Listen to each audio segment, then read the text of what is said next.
ফেব্রুয়ারিতে নির্বাচন আয়োজন নিয়ে নতুন করে আবারও শঙ্কা তৈরি হয়েছে। এনসিপির বিচার ও সংস্কারহীন নির্বাচন বয়কটের ঘোষণা, অন্যদিকে পিআর নিয়ে জামাতের শক্ত অবস্থান। সব মিলে রাজনৈতিক অঙ্গনে চলছে যদি কিন্তু হিসেব নিকেশ। তবে অন্তর্বর্তী সরকারের পক্ষ থেকে জানানো হয়েছে ফেব্রুয়ারিতে অনুষ্ঠিত হবে জাতীয় সংসদ নির্বাচন। আটকাতে পারবে না কোনো শক্তি। নির্বাচন কমিশনও নিচ্ছে জোরে সোরে প্রস্তুতি। টালমাটাল রাজনৈতিক পরিস্থিতিতে আসন্ন ত্রয়োদশ জাতীয় সংসদ নির্বাচন নিয়ে জোরালো উদ্বেগ প্রকাশ করেছেন এবি পার্টির সাধারণ সম্পাদক ব্যারিস্টার আসাদুজ্জামান ফুয়াদ। তিনি মনে করেন এবার নির্বাচনটি সুষ্ঠু হলেও কার্যত হতে পারে একতরফা এবং এটি বিএনপির জন্য রাজনৈতিকভাবে সম্মানজনক হবে না। সম্প্রতি দেশের একটি টেলিভিশন টক শোতে অতিথি হিসেবে অংশ নিয়ে তিনি এসব কথা বলেন।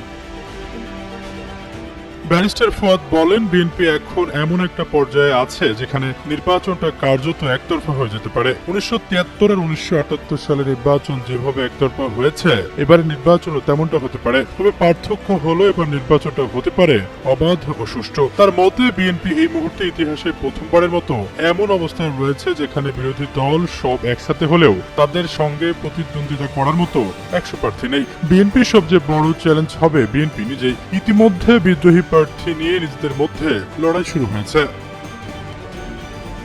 তবে ব্যারিস্টার ফুয়াদ আশাবাদ ব্যক্ত করেন চলমান সংকট সমাধান সম্ভব।